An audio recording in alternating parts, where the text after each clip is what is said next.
Radio Kedar 91.2 FM में आप सभी का स्वागत है। मैं आरजे पलक आपके लिए आज लेके आई हूँ एक खास कहानी, एक ऐसी कहानी जो आपको ये सीख देगी कि आपकी चालाकी हर वक्त आपके काम आ सकती है। आपके लिए बुरा ही नहीं, अच्छा भी बन सकता है। जैसे आपने चालाक लोमड़ी की कहानी तो सबने सुनी होगी बचपन में, वैसे ही ये कहानी है एक चालाक बुढ़िया की। तो वो कहानी क्या होगी वो मैं आपको इस पूरे में बताऊंगी, तो बड़े ध्यान से सुनिएगा। हाँ, तो एक बार की बात है, एक छोटे से गांव में, पहाड़ों के बीच बसा हुआ एक छोटा सा गांव था। उस गांव में एक झोपड़ी में एक बुढ़िया रहती थी। बहुत टाइम से वो अकेली रहती थी क्योंकि वो विधवा थी, पति मर चुका था और वो अपना, उसके पास ना खेत थे ना कुछ था। तो वो दिन में कढ़ाई बुनाई करती थी और रात को सूती काटती थी या धागा काटती थी, यही काम करके अपना गुजारा करती थी। ना उसका कोई बेटा था ना कोई बेटी थी, तो वो अकेली थी और बहुत टाइम से अकेले रह रह के उसे अकेलेपन की आदत भी हो गई थी। पर उसकी चालाकी उसे हर खतरे से बचा सकती थी। मतलब हर खतरे से, अकेले रहने का उसको डर ही नहीं था। तो चलिए जानते हैं कि आखिर ऐसा हुआ क्या जब उसकी चालाकी ने उसकी सच में जान बचा ली। तो एक बार की बात है कि क्या हुआ, एक दिन उस गांव में आया एक चोर। वो चोर मतलब बुढ़िया की टक्कर का था, मतलब ये कह सकते हैं आप कि वो भी उतना ही चालाक था जितनी बुढ़िया थी। तो अब कंपटीशन हो गया कि मतलब कौन ज़्यादा चालाक है। उसकी चालाकी इतनी तेज थी कि उस गांव में जितने भी घर थे, ऑलमोस्ट सभी घरों की वो चोरी कर चुका था बिना पकड़े जाए। एक बंदा उसको पकड़ नहीं पाया, ना वहाँ का, मतलब कोई नहीं पकड़ पाया उस गांव में उसको। फिर एक रात वो गया बुढ़िया की झोपड़ी के अंदर वहाँ चोरी करने, क्योंकि वही आखिरी घर बचा था चोरी करने के लिए। तो वो उस झोपड़ी में भी घुसा। अब फिर क्या हुआ, उसने बुढ़िया के झोपड़ी में घुसा, बुढ़िया को देखा उसने कि वो आग के पास बैठ के धागा काट रही है। और धागा काटते काटते ही उसने अंदर एंट्री ली चोर ने, और एक अंधेरे से कोने में छुप गया क्योंकि रात हो रही थी। तो वो आग के पास बैठी थी और क्योंकि उजाला नहीं था तो एक अंधेरे से कोने में वो छुप गया। और जब वो छुपा तो वो वेट कर रहा था कि कब वो बुढ़िया जाए सोने और कब वो उस पूरी झोपड़ी में जितना भी माल है, जितना भी उसके काम आ सकती है चीज़ें, उन सबको साफ करके रफा दफा हो जाए, मतलब चोरी कर ले उस घर झोपड़ी में भी। तो वो वेट कर रहा था बुढ़िया के सोने का। थोड़ी देर बाद बुढ़िया को एहसास हुआ कि उसके अलावा उस झोपड़ी में कोई और भी है। फिर उस टाइम तो उसको घबरा जाना चाहिए था कि अरे यार, वो उसको चिल्ला जाना चाहिए था, लेकिन उसने ऐसा कुछ नहीं किया। ना वो घबराई ना वो चिल्लाई और ना ही उसने ऐसा कुछ दिखाया कि अरे मैं डर रही हूँ ये वो करके, उसने अपना डर भी नहीं दिखाया। तो एंड में उसने बहुत सोचा, बहुत सोचा। वो अपना काम करती रही, काम करते करते करते करते उसने बहुत सोचा कि मेरे को ऐसा क्या करना चाहिए जिस वजह से मैं भी बच जाऊं और मेरे घर में चोरी भी ना हो, मतलब कि सांप भी मर जाए और लाठी भी ना टूटे। ऐसी तरकीब निकाली उसने अपने दिमाग में, और फिर बहुत हिम्मत जुटा के उस तरकीब के साथ गई वो कि हाँ मेरे को अब ये करना है। तो कुछ टाइम बाद वो, मतलब 5-10 मिनट हो गए थे, वो गई उसके, मतलब जहाँ वो बैठी थी उसके कोने में, मतलब थोड़ी ही दूरी में एक लैंप पड़ा था जिसमें आप, मतलब तेल वेल डाल के उसमें रोशनी करते हो। जैसे आजकल तो टॉर्च आ गया है, बट पुराने टाइम में गांव वगैरह में अभी भी लैंप होते हैं, आग के लैंप या दिए वगैरह। तो वो लैंप के पास गई और उसको देखा उसने, और उसको देख के बोली, ओ दोस्त, मेरी प्यारी दोस्त। तो वो गई उस लैंप के पास जहाँ वो लैंप पड़ा था, उस लैंप के पास गई और उसने उस लैंप को देखा और बड़े प्यार से बोली वो, मेरी प्यारी सहेली, मेरी प्यारी सहेली दीपक।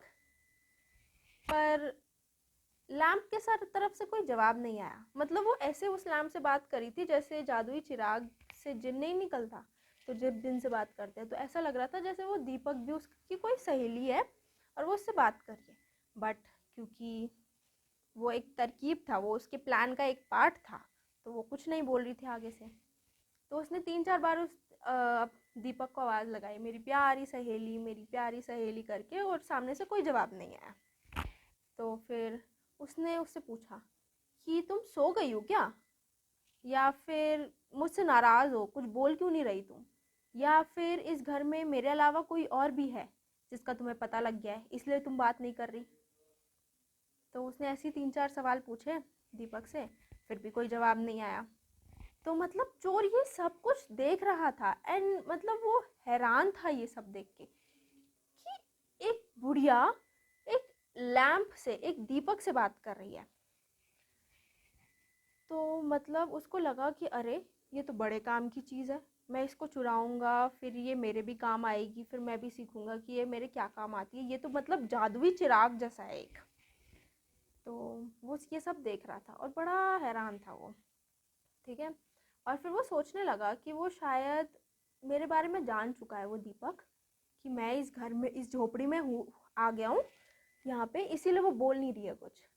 तो अब उसने कहा कि अगर मैं यहाँ से जा तो सकता नहीं हूँ क्योंकि मेरे को यहाँ से चोरी करनी है, तो फिर अगर मैं यहाँ से गया तो मेरी नाक कट जाएगी चोरों की बिरादरी में कि अरे खाली हाथ लौट गया एक बुढ़िया की झोपड़ी से। तो उसने बहुत सोचा और सोचने के बाद उसने ये चीज़ निकाली कि मैं जाता हूँ, मैं ऐसा प्रिटेंड करूँगा, मैं ऐसा दर्शाऊँगा कि दीपक मैं ही हूँ, और जब वो दीपक से कोई, जब बुढ़िया दीपक से कुछ सवाल पूछेगी तो मैं जवाब दे दूँगा उसके बदले में। तो ऐसे उसको कुछ पता भी नहीं चलेगा बुढ़िया को और उसको लगेगा कि सब कुछ ठीक है। तो कुछ देर बाद जब तो चोर ये सब सोच चुका था, उसके थोड़ी देर बाद फिर से बुढ़िया ने दीपक से पूछा कि ओ दीपक, तुम सच में सो गई हो क्या, तुम जवाब क्यों नहीं दे रही, सच में कोई है क्या इस झोपड़ी में मेरे अलावा। तो अब चोर ने थोड़ी सी लड़की की आवाज़ निकाल के बोला कि नहीं, मैं थोड़ी देर के लिए ना सो गई थी, तो अब मैं जाग गई हूँ, तो अब बताओ तुम क्या बात है, ऐसे करके। तो फिर उसने बोला कि रोज़ की तरह जैसे हम बैठ के इतनी बातें करते थे, इतनी गपशप मारते थे, तो मैं तुम्हें सोने जाने से पहले एक कहानी सुनाती थी, तो वैसे ही मैं तुम्हें एक कहानी सुनाती हूँ आज भी, हर रोज़ की तरह। तो फिर क्या हुआ कि उसने बोला, चोर ने लड़की की आवाज़ निकाल के बोला, जी जी सुनाओ सुनाओ, मैं सुन रही हूँ करके।